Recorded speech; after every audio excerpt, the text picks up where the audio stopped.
So much. सबसे पहले रिजू दत्ता, मैं आपके पास आना चाहूँगा, ये क्या चक्कर है कि रैलियां तो पहले भी होती थी बंगाल में, और बंगाल में बहुत सारी चीज़ों पे बातचीत होती रही है, लेकिन किसी का रोड शो हो और पत्थरबाजी हो, ये बिल्कुल अच्छी बात नहीं और ये बिल्कुल गलत है। इसको रोकना चाहिए। लॉ एंड ऑर्डर स्टेट का सब्जेक्ट है और इसे तत्काल प्रभाव से, वरना वरना आप बताइए, रिपोर्टिंग करने कोई आए तो क्या करने हैं आपको? पत्थरबाजी हो रही है, वहां पे कहीं हिंसा हो रही है, तो ये सारा घटनाक्रम बना हुआ है और ये बेहद दुखद स्थिति। रिजू दत्ता, आपसे ओपन करता हूं आज की डिबेट। गुड इवनिंग प्रतीक जी, सारे पैनलिस्ट को गुड इवनिंग। बट मैं पहले आज का जो सबसे मेन खबर है उस पर थोड़ा सा अब मैं आपसे 30 सेकंड मांग लेता हूं उसके लिए। और मैं आपको एक बार एक चीज याद दिला देना चाहता हूं, नेटवेस्ट सीरीज फाइनल का जो इन लॉर्ड्स में खेला गया था इंडिया और इंग्लैंड के अगेंस्ट में, उसमें इंग्लैंड ने 324 रन बनाए थे और भारत का जीतने का कोई संभावना भी नहीं था। सब लोग खुद ही उदास बैठ गए थे पूरा भारत में।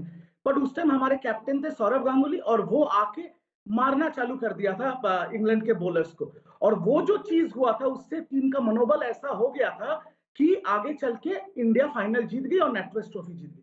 तो आज अनऑफिशियली बोलिए ऑफिशियली बोलिए, पहला कैंडिडेट डिक्लेयर हो गया टीएमसी का, CM candidate Mamata Banerjee from Nandigram.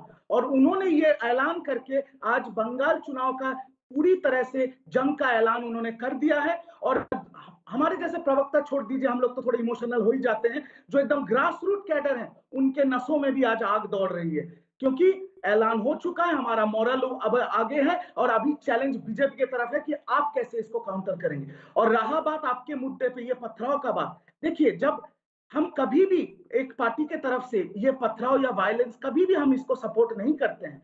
But आपको एक चीज समझना पड़ेगा, जब जेपी नड्डा जी के कॉन्वॉय में पथराव हुआ था वो बहुत बड़ा इशू हुआ था, उस पर 20-20 डिबेट मैं खुद कर चुका हूं और वो निंदनीय है। बट आज जो चीज हुआ है बंगाल में, जैसे हाई वोल्टेज इलेक्शंस हो रहा है, जैसे इमोशंस हो रहे हैं, उस हिसाब को देख के ये आज कुछ भी नहीं हुआ। बीजेपी का जा रहा था, टीएमसी के लोग खड़े थे, गो बैक स्लोगन दे रहे थे, यहां से इन लोगों ने कुछ अपशब्द कहे, उन लोगों ने कुछ अपशब्द कहे, मैं किसी का साइड नहीं ले रहा हूं, इधर से डंडे फेंके गए, उधर से पत्थर फेंके गए, उसके बाद एक तमाशा क्रिएट हुआ जो 10 मिनट में सॉल्व हो गया।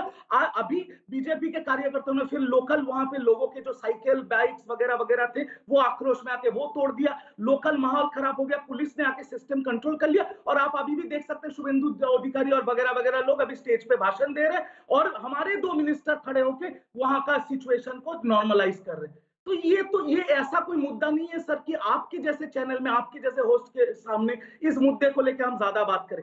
ऐसा हाई वोल्टेज इलेक्शन में देखिए प्रतीक जी, ये बहुत दुर्भाग्य के साथ कहना पड़ रहा है, बट ऐसे हाई वोल्टेज इलेक्शन में ऐसी छोटी छोटी घटनाएं तो घटेंगी, तो क्या मैं बताऊंगा ये छोटी घटनाएं। यही तो मैं तो आना, एक्चुअली में तो मैं आना चाहता था कि वॉशिंग पाउडर पे ही आना चाहता था और मैं ओपनिंग रिमार्क वही वॉशिंग पाउडर से ही शुरू करने वाला था, लेकिन मेरे लिए ये छोटी घटना नहीं है, बिल्कुल छोटी घटना नहीं है। आप आज इसको छोटी घटना कह रहे हैं और ये चुनाव तक वेट करिए रिजू, चुनाव तक वेट करिए। ये किस स्थिति में होगा, मैं कोई भविष्यवाणी नहीं कर रहा हूं, मैं कोई भविष्यवाणी नहीं कर रहा हूं, मैं कोई भविष्यवाणी नहीं कर रहा हूं ना, ये मेरा काम है।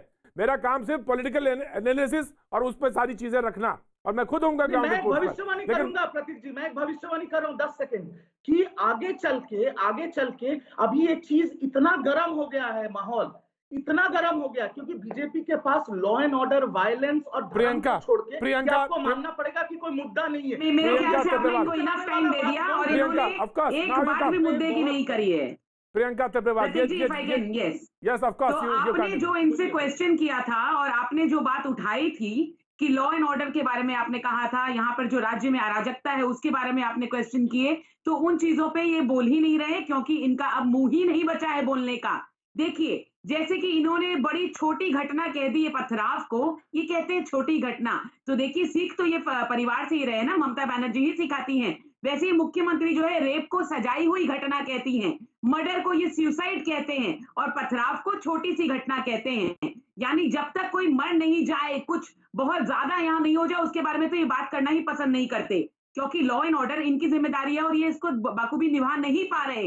इसीलिए इस मुद्दे पे आप इनसे बात ना करिए। देखिए मैं कहती हूँ कि कोई भी डेमोक्रेसी में पार्टी को अधिकार है कि वो मिছিল करे या रैली करे या पब्लिक मीटिंग्स करे, डर कैसा, भय कैसा? अगर इन्होंने काम किया है जनता के लिए तो फिर पत्थर क्यों है इनके हाथ में? मैं कहती हूँ जो काम करेगा उसकी जबान चलेगी, वो जबान से बताएगा कि देखो हमने क्या किया है।